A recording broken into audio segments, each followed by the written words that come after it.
Hi guys, good evening. Si Boy Chinito po ito. So, galing ako sa work. So, gutom na gutom ako guys. So, pumunta ako dito sa San Roque Cabrera. Naghanap ng makainan. So, nakita ko ang Boy Beef Paris guys. Ayan. So, tinikman ko ang luto nila na Beef Paris. Ang luto ng tatay ni Amboy. Ito yun si Amboy guys, siya ang nagbabantay ng tindahan nila. So kumain ako guys. So sa pagtikim ko lang, sa pagtikim, first time kong tumikim ng beef paris guys. So sabi ko na kasama ko is di ako kakain ng beef paris kasi parang hindi masarap, kasi ewan ko. So yun, so kasi gutom na ako, tinikman ko yun ang beef paris ni Amboy guys. So na-amaze ako kasi sobrang sarap pala guys ng beef paris guys.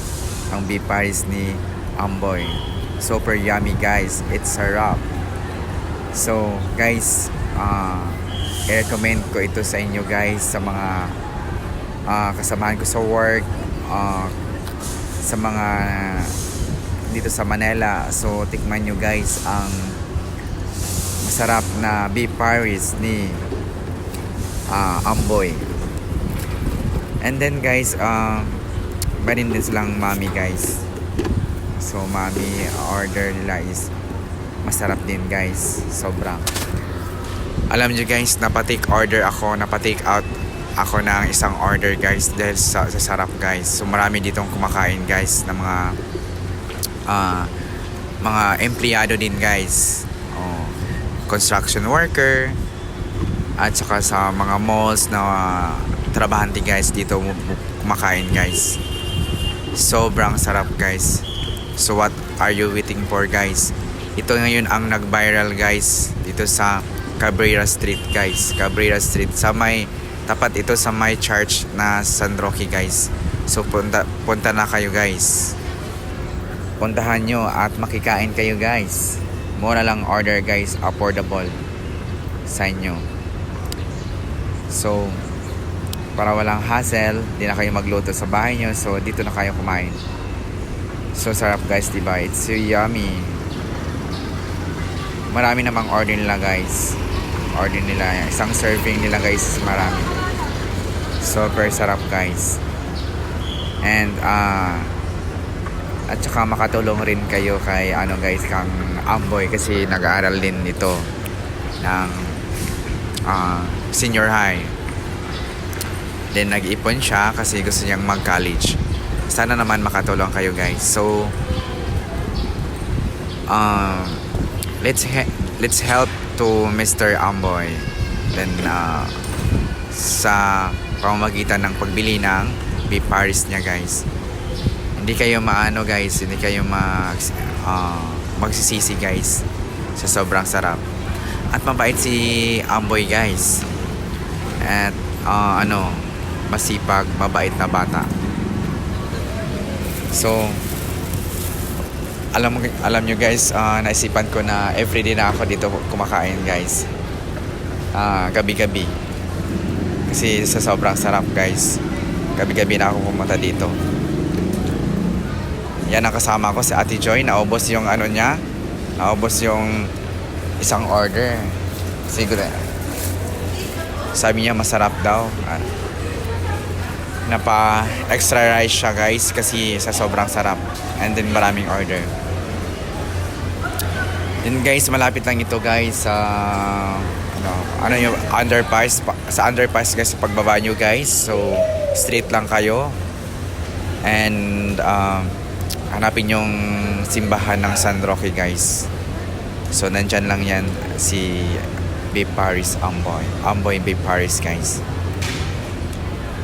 And I'm very thankful guys sa mga kumakain dito guys. Guys, salamat pala sa mga pagsuporta nyo, sa pag-subscribe and pag-like and pag-view sa mga video ko guys. At sa mga bago dyan, please like and subscribe my channel para naman updated kayo sa mga videos ko guys na i-update. Mix vlog to guys, so mix video guys. Yan, si Ate Joy. Ang babae sa... Ang prinsesa sa B. Paris. Yan. Tagal siyang natapos guys dahil masarap daw, sabi niya.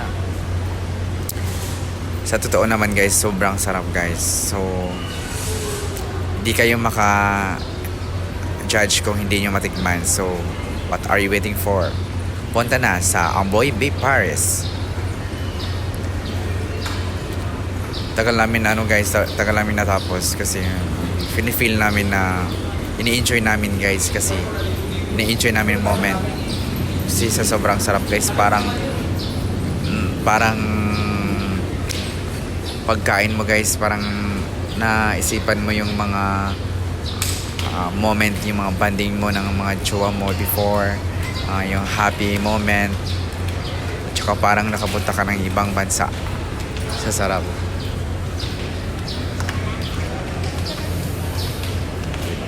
So far guys, malapit lang to sa highway guys ha. So malapit lang sa highway at saka sa guys, sa simbahan. Yan. So masarap yung Paris guys pag may kasama Coca-Cola. So dapat mag-coke din kayo guys. Lalo na yung pag yung nagbabantay guys is pogi. Yan. Sarap maraming makakain mo na rice, mapa-extra rice ka guys at mapa-extra beef Paris ka sa sobrang sarap. Kaya nga extra take out ako ng isang order kasi sobrang sarap. So naisipan ko na pagka morning, so yun na lang ang kakainin ko guys.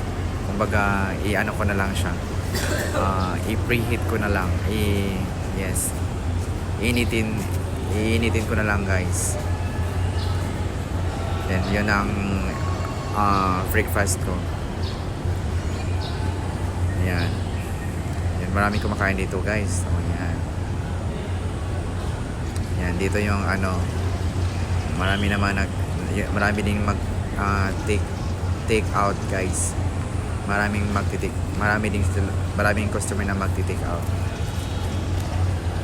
So, puntahan nyo na ang Beef Paris ni Amboy. Yan. Sobrang sarap guys. Napaano ako guys. Napa-smile ako sa sarap. So what are you waiting for? So ayun na kayo guys. Magdala kayo ng mga kasama, mga kabarkada nyo at mga tropa. Yan. Diba extra rice ako guys at napa extra Paris ako. Yes, sarap. So ngayon magbabayad na ako kasi busog na ako. So I'm going to my apartment. Manood lang ako ng mall. So diba mabait na bata si Amboy guys. Sana naman makatulong kayo. Makatulong kayo sa business nila at sa pag-aaral niya guys. So smile lang guys. Diba? Kain na kain lang. Kasi guys, food is life. Kailangan natin na kumain guys kasi katawan ang puhunan ng ating katawan ang puhunan natin guys. So mag-invest kayo ng mga masarap na pagkain at kumain kayo sa tamang oras at sa saktong pagkain guys para healthy and para iwas sa sakit guys. Alam nyo naman na mahirap magkasakit. Mahal ang gastusin mahal yung bayad guys sa hospital. So kain kayo ng maayos guys. Enjoy nyo lang guys ang life nyo guys. And bye. And hanggang dito na lang guys. Thank you for watching my video. Yan si Ate Joy. Nagmo-model siya. Nagmo-model siya guys, para marami nang bumili. Siya ang prinsesa ng Paris ni Amboy. Yun nga, yung itong lalaki guys is kasama ko pala sa apartment. Hindi ko na notice guys. Dito pala siya kumakain.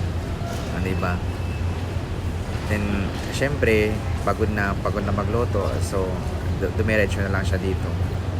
So, nakita kami guys. Diba? Malit lang ang mundo guys. So far, thank you for watching guys.